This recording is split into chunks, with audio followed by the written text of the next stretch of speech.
Salut les kids, c'est le cinéma des potes, on a été voir Napoléon et on vous en parle juste après ça. No doubt you've seen the chaos in the streets. We must make an example, or France will fall.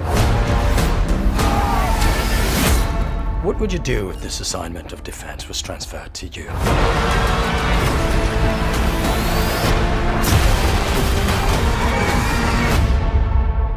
I promise you brilliant successes. Je suis avec mes collègues Atala et LJ et avant de commencer j'aimerais vous demander un petit peu ce que vous en avez pensé globalement. Eh ben, globalement satisfaite. Plutôt contente. J'en ai eu pour mon argent. C'est déjà pas mal. Oui. Et toi Atala? Plutôt d'accord pour l'argent, effectivement. On en a vraiment pour notre argent. Et puis globalement, j'ai bien aimé, même si j'ai des mini-nuances, mais globalement, c'est quand même chouette. Et toi? Merci bien de demander. Mais moi pareil, plutôt agréablement surpris. Évidemment il y a quelques défauts, il y a quelques longueurs, mais voilà, globalement plutôt satisfait en tout cas de l'avoir vu en salle pour ce grand spectacle. Bon, on peut évidemment pas parler de Napoléon sans parler de l'histoire. L'histoire évidemment avec un grand H, parce qu'il y a pas mal de gens qui lui reprochent justement d'avoir des imprécisions, dirons-nous, historiques, mais aussi vraiment l'histoire qui est présentée, parce qu'il y a un angle assez particulier de présenter Napoléon à travers sa relation pas mal avec Joséphine. Avant de voir le film, j'avais que des retours de bouh, c'est pas vrai historiquement, ça s'est pas vraiment passé comme ça. Mais on s'en fout en fait. Genre, si je veux voir un vrai film réaliste sur Napoléon, je regarde un docu-Arte. Je regarde pas un film de fiction réalisé par Ridley Scott, avec des acteurs, avec Joaquin Phoenix, je sais pas. Je veux voir une bonne histoire avec un petit H qui retrace la vie d'un homme historique, d'accord, mais c'est pas grave si c'est pas vrai du bout en blanc. Il faut que l'histoire avance et je pense que Ridley Scott a voulu nous raconter autre chose que l'histoire vraie. À telle heure il a fait caca à cet endroit. Non, je m'en fiche, je veux une vraie histoire bien. Pour moi c'est pas un argument en fait. Donc effectivement, moi aussi j'avais lu pas mal de choses là-dessus, et d'ailleurs, vaut mieux éviter de le lire, ce genre de choses, avant d'aller voir le film. Bon, alors, c'est vrai que Napoléon, c'est énormément de temps, et il a essayé de faire toute la vie de Napoléon en 2h30, ce qui donc est très peu. Et c'est vrai que bon, l'histoire, vraiment, elle est très très bien. Après, voilà, il y a des énormes ellipses. Il a essayé de retracer toutes les plus grosses bagarres. Il a vraiment mis l'accent sur sa relation avec Joséphine. Et bon, globalement, quand même, ça passe, c'est bien. Mais je vous rejoins sur pas mal de choses et je pense qu'effectivement, les ellipses, elles sont un peu nécessaires. Il y a effectivement des liens qui sont faits entre des événements pendant lesquels, en vrai, il s'est passé plusieurs années et donc la motivation du personnage n'est pas spécialement ce qu'il a amené derrière, mais en même temps, c'est comme ça qu'on fait un film et c'est comme ça qu'on arrive à quand même garder un public captif pendant 2h30, parce que c'est long, 2h30 de guerre. Donc, il n'y a pas que ça, effectivement, mais voilà, justement, je trouve qu'on peut lui excuser ces choses-là.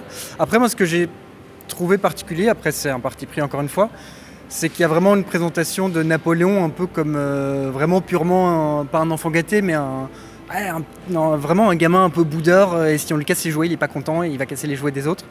Et c'est clairement un aspect, je pense, de sa vie, mais voilà, il y avait vraiment ça qui était mis très très fort en avant, peut-être en retrait d'autres choses, un peu moins vers peut-être la deuxième partie du film où on présente quand même comme un stratège, mais au début, bon, voilà, c'est plus lui qui fait l'enfant, je trouve, avec Joséphine, dans toutes ses relations et même ses relations avec les autres personnages. On sent assez peu le génie militaire et vraiment très fort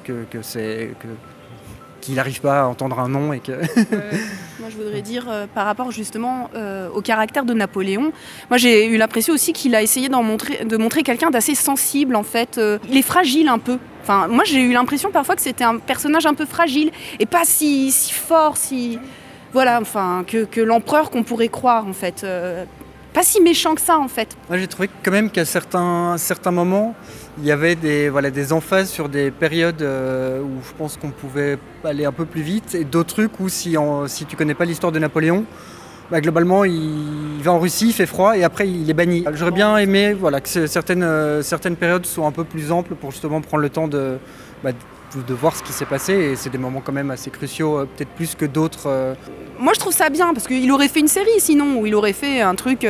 il aurait fait comme Gans, c'est ça, hein, le réalisateur, qui a fait plusieurs films sur Napoléon, sur Austerlitz, sur Waterloo. Abel Gans, voilà. C'était sur un autre gant. Voilà, tu verras.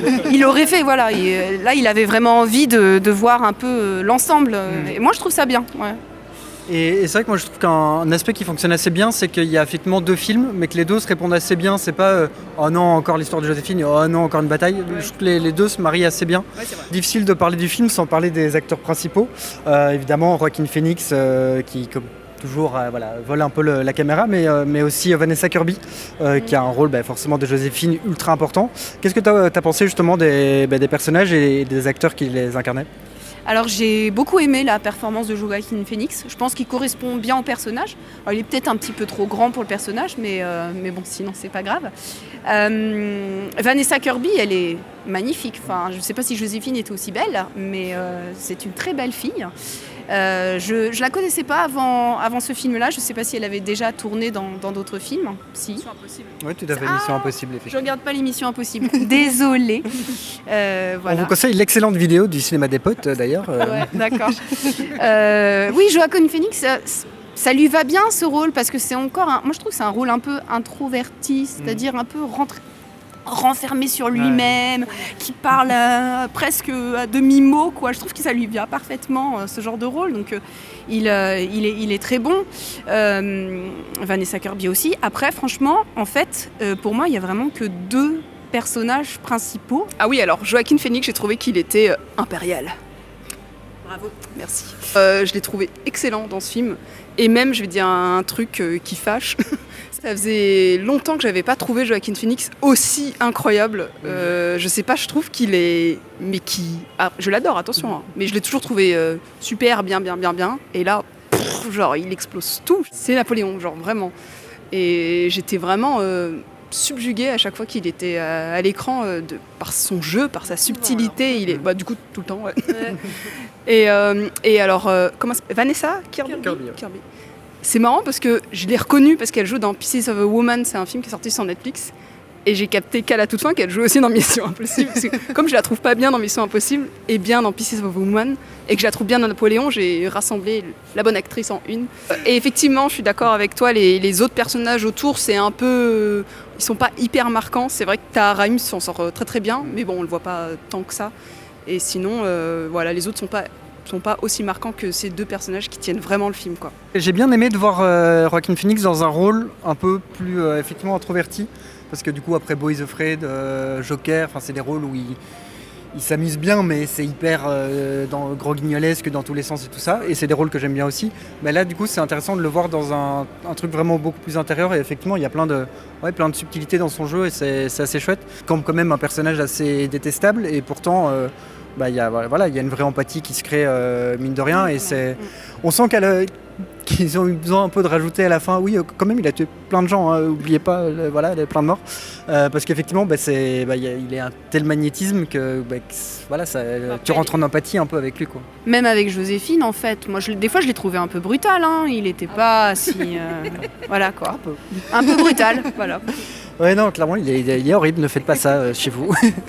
Bon, évidemment, un gros attrait du film, c'est Ridley Scott, donc son réalisateur. Déjà parce qu'il a connu Napoléon, puis qu'il va là vers ses 80 et des bananes. Ouais. Mais du coup, voilà, qu'est-ce que tu en as pensé ? Est-ce que tu trouves que ça tient toujours la route ? Est-ce qu'on sent un peu son âge quand même ? Comment tu trouves qu'il s'en sort Eh bien, écoutez, j'ai eu peur pendant quelques années. Ridley Scott, c'était un peu un vieux vin qui s'était un peu tari. Mais avec le dernier duel, j'avais revu un regain de Ridley Scott en me disant waouh, en fait, si, il est de nouveau là, il sait faire de l'action, il sait filmer, il sait faire des beaux plans et tout. Et donc j'espérais vraiment retrouver ça dans Napoléon. Et il y a ça dans Napoléon. Vraiment, je trouve que les scènes de bataille, elles sont super spectaculaires. Les scènes de violence sont super spectaculaires. Moi, j'ai vraiment adoré. Et le seul truc qui m'a vraiment gênée, je dirais que c'est je sais pas si c'est l'étalonnage ou la lumière en elle-même. Mais c'est dommage, quoi. C'est tellement désaturé. Mais des moments, c'est en noir et blanc limite, tu vois. Bon, si c'était vraiment un parti pris, je veux bien. Mais là, on dirait que c'est un entre-deux. Et je trouvais ça moche, en fait. Je ne suis pas du tout d'accord avec toi. Enfin, je suis d'accord sur le fait que c'est vraiment très très bien mis en scène et que les scènes de bataille sont juste impressionnantes. Et que vraiment, pour moi, c'est vraiment le point fort du film. C'est super bien filmé, les plans sont incroyables. Et justement, moi, il y a une scène qui m'a marquée. C'est justement, je pense, la scène que tu aimes le moins, c'est principalement en Russie, où c'est presque du noir et blanc. Et moi, j'ai vraiment adoré par rapport à d'autres films où j'ai l'impression parfois de ne rien voir, tellement c'est sombre, tellement... voilà. Là, c'est net, c'est clair, on voit super bien les scènes de bataille, c'est pas le... n'importe quoi, ça va dans tous les sens. Non, vraiment, moi j'ai trouvé qu'en plus, c'était probablement filmé d'assez loin pour vraiment avoir une vue d'ensemble. Et c'est vraiment ce genre de film, ce genre de mise en scène qui me plaît le plus. Et moi justement, j'ai bien aimé ce côté... Enfin, j'ai pas trouvé ça si désaturé. J'ai trouvé ça très... il y a une grosse inspiration de peinture, un peu de maître. Enfin, tu vois, il y a beaucoup de plans qui sont des tableaux, quoi, où tu as vraiment Il y a des beaux plans. beaucoup de ouais, mais au-delà de ça, je trouve qu'il y a beaucoup de contrastes, il y a beaucoup de, je trouve même assez souvent de couleurs. Enfin, il y a un jeu de couleurs entre les batailles effectivement en Russie où c'est la mort, il fait froid, et les moments un peu plus fastes dans les palais, dans tout ça. J'ai trouvé justement qu'il y avait un jeu assez intéressant de différence de contraste et de différence de couleurs entre les périodes et les espaces. Je trouve ça intéressant. Il y a une espèce de traitement des corps qui est intéressant, où genre il y a des batailles qui durent 15 minutes et à la fin les gens ils marchent sur des dizaines et dizaines de corps. Voilà, il y a des trucs assez intéressants, j'ai trouvé, mais ouais, parfois des longueurs quand même de ce côté là, quoi. Et je trouve quand même qu'on sent son grand âge dans des aspects très positifs comme très négatifs. Je trouve par exemple qu'il y a un vrai amour du cinéma un peu à l'ancienne, où il y a évidemment des green screen et tout ça, mais voilà, il y a quand même une envie de faire des plans en vrai avec des effets physiques, et comme toujours, ça marche vraiment bien. Par contre, ouais, je trouve qu'il y a des trucs dans le réel qui se sentent un petit peu... Je trouve un panneau d'ouverture de 15 phrases, en 2023, c'est un peu daté, quoi. Aujourd'hui, c'est un peu sur lui qu'on peut compter quand on veut un film épique. Et un film sur la France. Alors oui, mais tu comprends, on est occupé, on est trop occupé. Il faut faire le 800e film avec Christian Clavier, toute la thune part là-dedans. On n'a pas de thune pour aller faire des films historiques, donc désolé. Toute la thune est dans les Trois Mousquetaires, alors que bon, il a déjà été adapté 12 000 fois. Là, n'en déplaise aux Français qui disent non mais quoi, hein, c'est un roast beef qui va nous prendre notre histoire de France, genre oui, faites-le. Mais pour l'instant, on met pas la thune là-dedans. Donc, désolé si c'est Ridley Scott qui nous le fait, moi ça me va. Hein. Peut-être qu'en France, on va produire plein de films. Christian Clavier, prépare ton chapeau.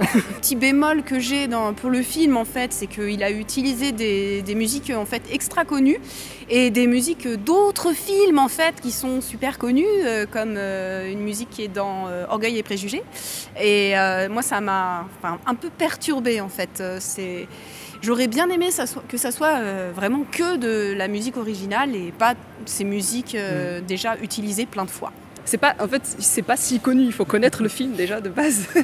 C'est juste que moi je l'ai reconnu immédiatement parce que j'adore la musique de ce film. Mais je trouvais que ça collait plutôt bien avec la scène, vu que c'est un peu... on sent la même période un peu romantique avec les mêmes paysages naturels et tout. Donc je trouvais que ça collait plutôt bien à leur histoire. Ça reste une musique romantique en vrai, donc pourquoi pas en vrai. Au-delà d'Orgueil et Préjugés, je trouve elle fait le taf, mais c'est pas un truc que je vais réécouter, il n'y a pas de thème. Non, c'est vrai que ça t'emporte ça fait le boulot, je trouve. C'est pas une musique qui t'emporte non plus. Hein. On arrive tout doucement en fin d'émission. Toi, Atala, qu'est-ce que tu en as pensé ? Voilà, quelle note tu lui donnerais Alors, en un mot, allez voir le film, faites-vous votre propre avis. Ne regardez pas les articles suspicieux qui tournent sur Internet. Allez voir un film de cinéma d'action au cinéma avec Joaquin Phoenix de Ridley Scott. Et puis voilà, si vous voulez voir un film épique, c'est le bon film, je pense. Et moi, j'ai bien aimé, j'ai passé vraiment un bon moment malgré la longueur. Donc je vais lui mettre la note de 7 sur 10. Je vais aller très très vite. Hein. J'ai beaucoup aimé ce film, j'ai mis la note de 7,5 sur 10. J'ai vraiment bien aimé, je pense que le film a beaucoup de qualité. Après, je trouve qu'il a aussi beaucoup de défauts, malheureusement, encore une fois, un peu long, encore une fois, la musique, moi j'ai trouvé ça assez faiblarde. Je pense que c'est un film quand même intéressant, c'est un film que je suis très content d'avoir vu au cinéma, mais pour moi c'est un 6,5 confortable, pas plus. On espère que la vidéo vous aura plu, en tout cas n'hésitez pas à partager, commenter si vous avez bien aimé le film, si vous trouvez qu'on a des arguments qui se tiennent ou pas du tout. Donnez-nous en tout cas votre avis et n'hésitez pas à partager, liker, commenter, tout ça. Et bien sûr, cliquez sur la petite cloche pour suivre nos vidéos. Ciao. Ciao. I'm the first to admit when I make a mistake.